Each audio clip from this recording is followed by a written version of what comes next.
I've been talking about steroids and PEDs, performance enhancing drugs, an awful lot recently. And I've been doing that principally to highlight the fact that I don't want anything to do with them or anything to do with people who take them. Now, why is that? Well, I shall answer that question by way of a short story. Back in, it must have been 2013 or 2014, when I was in the ambulance service. I just moved out of home, so I went away to university, trained at university, then moved back to live with my parents for a bit, my childhood home, while I got myself established in my career, and then I got my first job down in Kent.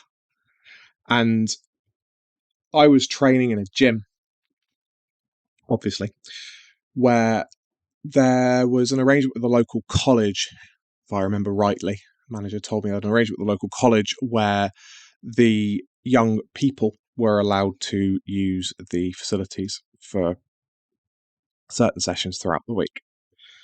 And one afternoon, I was minding my own business, doing some curls, whatever it was I was doing, and I listened to two young lads, or rather I overheard two young lads having a conversation, and the smaller of the two was complaining about his gynecomastia, or his man boobs, to his friend, and was considering which drugs he was going to take to ameliorate the side effects of the steroids that he was taking. So he essentially was developing man boobs because he was taking steroids. Now, bearing in mind this is a college kid, so 16 to 18 years old, he was perhaps 60 kilos soaking wet. So a small guy. He was taller than me. I mean, I'm not particularly tall. I'm only 5'7". So he was probably 5'9", 5'10", and about 60 kilos. So very, very small, like a beanpole. And he resorted to using steroids. The weights he was shifting were thoroughly unimpressive. So obviously not been training for very long. The program he was following, well, it didn't appear that he was following a program, because I subsequently watched whenever I saw him in, and he wasn't training to any particular program. It looked like he was doing whatever exercises took his fancy, mainly chest and arms, as we all did when we were that age. So yeah, that was the story. And honestly, it was absolutely tragic to hear. To think this is a lad who's just started training, and he's already pumping himself full of chemicals from God knows where. Because this is the thing. People who take steroids will say, oh, well, I get medical grade steroids, this, that, and the other. It's like, well, maybe you do, but you can't guarantee that. At the end of the day, they are illegal drugs in the United Kingdom. You do not know where those drugs have come from, unless you are, for example, a vet or a doctor who is able to buy them, who has license to buy them. Other people don't have license to buy them, as far as I understand it. Certainly not your average gym user who's nothing to do with the medical profession. So really your options are some dodgy online pharmacy, or dodgy Dave, who the local dealer in the gym. So you don't really know what you're taking. And then, as I mentioned, he was experiencing these dreadful side effects because he will have been taking them either based on stuff that he'd read online, maybe in books, but let's be real here, it was probably stuff he'd found online, or on the advice of potentially one of these online quack coaches that are around, but again, doubtful. He was college kids, probably not going to be forking out for a bodybuilding coach or a strength coach or a longevity coach or whatever else they like to call themselves. So that's the problem. Now, you're listening to this, the chances are you are not a 16, 17, 18, 19, 20-year-old lad. You're probably a fair bit older, most likely in your 30s or beyond. So how is this story relevant to you? Well, as we get older, results are harder to come by. They are more easily lost. The stresses and strains of life begin to take their toll on our ability to train productively. And you can often find yourself in a position where you are training your side off for what feels like absolutely nothing, to the point that you may actually be tempted to quit training. it's something I've heard a lot. Maybe it's not as bad as that for you personally, but this is a problem I've had repeated to me time and time and time again. So many men in this position do take the, in my humble and frankly correct opinion, stupid decision to start taking drugs to boost their results. And unfortunately, they do work. You know, you start injecting test into your backside, you probably will see fairly rapid and pronounced gains in strength, muscularity, leanness. You could even train less hard and get those better results. This is a cope, by the way. Plenty of blokes who defend steroid use will say, oh, well, you just have to train really hard to get the results. Nah, no, you don't. You really don't. You just have to train, 3-4 times a week or whatever. But to pretend that to get those extreme results as a consequence of the steroids facilitating an ability to train harder, it's bollocks. It's not true. It's not true in my experience. I have seen plenty of men. Another example, another bloke I knew. God, could be going back about 8 years now. He is a classic example of this. He was a bloke in his mid-late 30s, very wealthy, and he would look like arse for most of the year. He trained on and off. He was very haphazard about it. And then he'd have his annual holiday to Ibiza and he'd jump on the sauce. And within about 4 to 6 weeks, he looked incredible. I'm perhaps exaggerating how bad he looked the rest of the year, but the point is, he looked like a different man within the space of 4 to 6 to 8 weeks prior to his holiday, and then he'd come home and he'd stop taking the drugs and he'd lose all those results because the results weren't produced by how he was training. His training did not change in the time period when he was preparing for his holiday. His training didn't change at all. He was still just mucking about, not training at all efficiently or effectively, just doing whatever exercises took his fancy, never going anywhere near failure, chatting in between sets, making phone calls, doing business in between sets, in these multi-hour workouts where it would take 3 to 4 hours to do what anyone who was training hard would probably manage in about 45 minutes. And he grew like Billy-O. And the rest of the year, as I say, he didn't look great at all.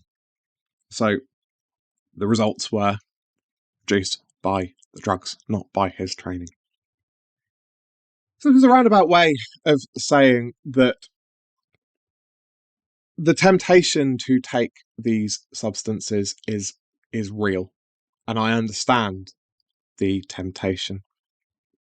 And indeed, in some cases, there is a legitimate medical need for these substances, in which case, go and see a doctor and they might prescribe it for you and give you appropriate supervision to make sure that you're doing so safely. But I highly doubt you will find a doctor who is willing to prescribe significant amounts of these substances to you. And that should tell you something. I don't think it should tell you is that you probably shouldn't be taking them. So what does a man do instead then, if he's desperate to build a powerful physique, but he has decided to do so, made the bold and brave decision to do so without the use of exogenous testosterone, things like substances like Combuterol and so on? What's he to do? Well, my advice is, and will always be, to look to the past. Look to the people who have gone before. For example, people like Steve Reeves, Reg Park, Vince Gironda. Probably pronouncing that second name wrong. Everyone corrects me. These are the people that you want to be looking at. People who were big before the 1960s when testosterone really came onto the scene. Because these men achieved what they did naturally. Now, I know there are some people on the internet who like to say that, particularly Reg Park, wasn't natural. Now, I don't believe those people for a second. He maintained that he was drug-free for his whole life, and his son has come out and defended that on a couple of podcasts that I've listened to. So I have no reason to believe that Reg ever took the stuff.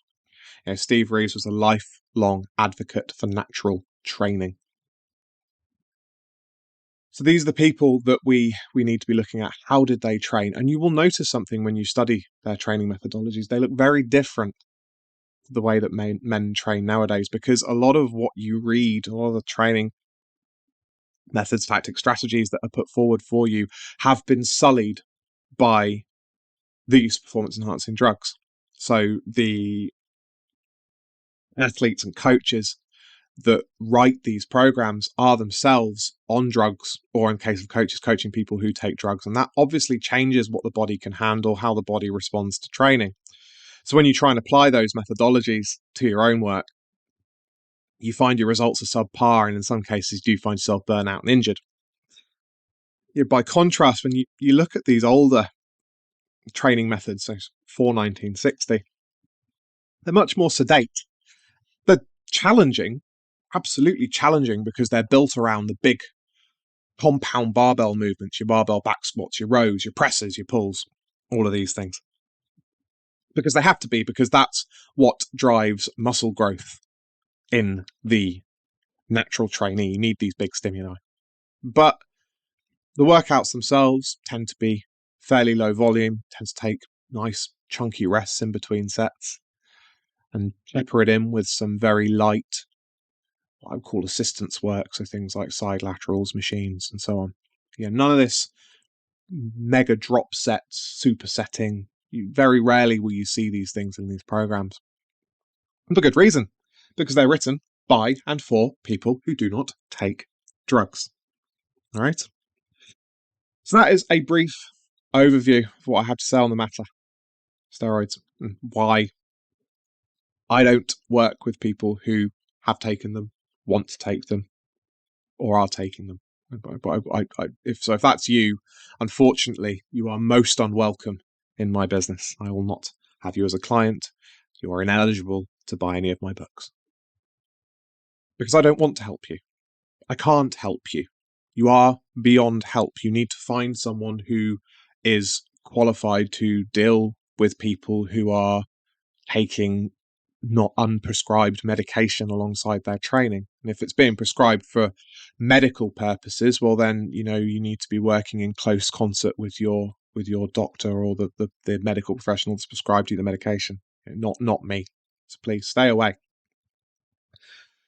But for anyone who does want to do the right thing, in my opinion, and train naturally, I do have something for you that is free.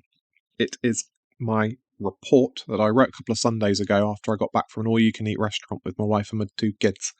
It is called How to Build Muscle and Strength the Natural Way. It contains a couple of programs that are built upon the rock-solid principles espoused by those from the pre-steroid era of bodybuilding. And you can get it by going to my website. The specific page is philtimon.co.uk/report. I have put a link to it in the description down below. So if you would like to indulge in the free report, you can get it from there. Word of warning, you do have to subscribe to my daily, so that's Monday to Sunday daily email newsletter to claim the report. So I suppose in that regard, it's a bribe, but you can unsubscribe right away if you don't want the emails and you're one of those freebie hunters that prowls the internet looking for magic bullets. So you are welcome to unsubscribe immediately. Although I don't think you'll want to. Most sensible people won't want to unsubscribe from my emails, because if I do say so myself, and I do, they are most insightful. So that's what you can do now if you are interested in learning more about training, building muscle and strength the natural way. You can read my report titled How to Build Muscle and Strength the Natural Way. Link is in the description. Thank you very much.